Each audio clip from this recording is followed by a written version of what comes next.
Presiden Prabowo Subianto serius membawa Indonesia untuk masuk ke geng ekonomi Brazil, Rusia, India, Cina, dan Afrika Selatan yang dikenal dengan nama BRICS.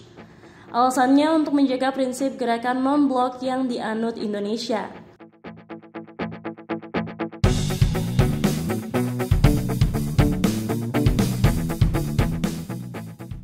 Erlangga pun memastikan pemerintah Indonesia akan menghadiri konferensi tingkat tinggi atau KTT BRICS di Kazan, Rusia pada 22 sampai 24 Oktober 2024. Namun, Erlangga belum bisa memastikan apakah Prabowo akan langsung hadir dalam pertemuan itu atau tidak. Menteri Luar Negeri Sugiono sudah terjadwal untuk menghadiri KTT BRICS di Rusia. Ia akan hadir didampingi Direktur Jenderal Kerjasama Multilateral Kemlu RI, Tri Tariat. Erlangga beberapa waktu lalu juga sempat menekankan bahwa BRICS penting untuk dijajaki karena menjadi salah satu blok ekonomi yang berisi negara-negara dengan kekuatan ekonomi terbesar dunia. Selain itu, keputusan untuk menjajaki bergabung dengan BRICS tak akan mengganggu fokus pemerintah untuk bergabung dengan OECD. Dikutip dari situs BRICS, geng 5 negara itu menyumbang sekitar 27% dari PDB global, dengan kekuatan populasi BRICS adalah 2,88 miliar atau sekitar 42% dari seluruh populasi global. Mulanya BRICS dicetuskan oleh ekonom Jim O'Neill yang saat itu bekerja di Goldman Sachs Group Inc. pada 2001. Untuk menarik perhatian terhadap tingkat pertumbuhan yang kuat di Brazil, Rusia, India, dan Cina.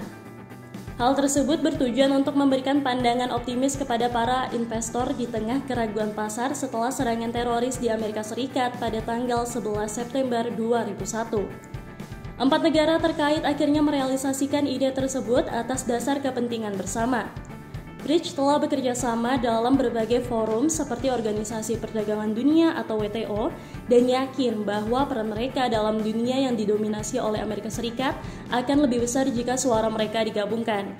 Rapat pertama para Menlu BRICS digelar oleh Rusia di tengah-tengah sidang umum PBB pada tahun 2006, sedangkan pertemuan puncak yang melibatkan para pemimpinnya digelar pertama kali pada 2009. Adapun Afrika Selatan yang diundang untuk bergabung dalam kelompok tersebut pada akhir 2010. Prestasi nyata terbesar BRICS ada di bidang keuangan. Negara-negara tersebut telah sepakat untuk mengumpulkan senilai 100 miliar US dollar yang bisa dipinjamkan kepada satu dengan yang lainnya selama keadaan darurat.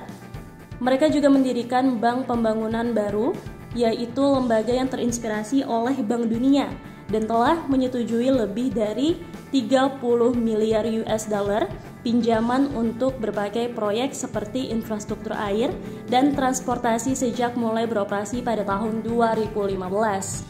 India dan Cina memiliki hubungan perdagangan yang lemah satu sama lain, sebagian karena persaingan politik dan perselisihan wilayah yang sengit.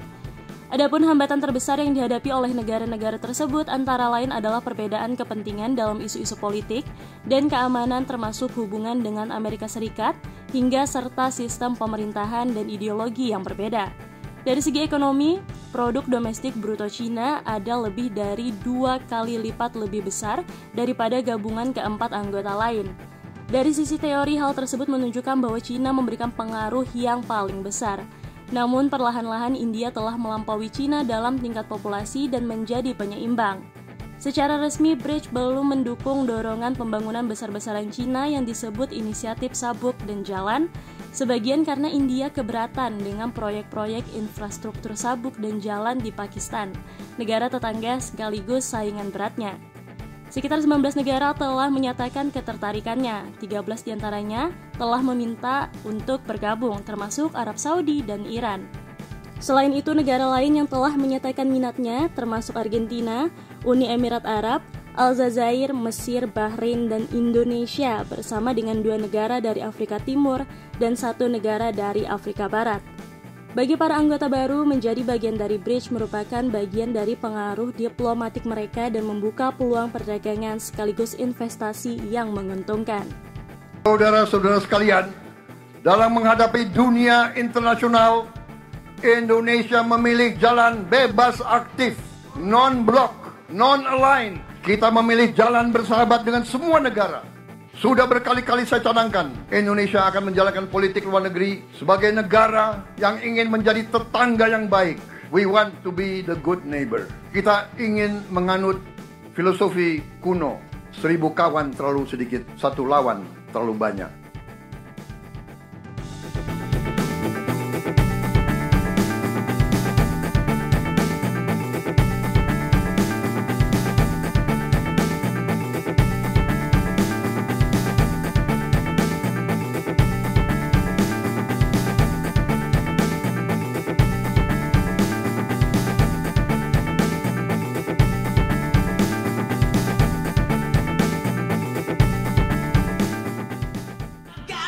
It is my pleasure, as the Special Envoy for the President of the Republic of Indonesia, to announce Indonesia's intention to join BRICS and become its member.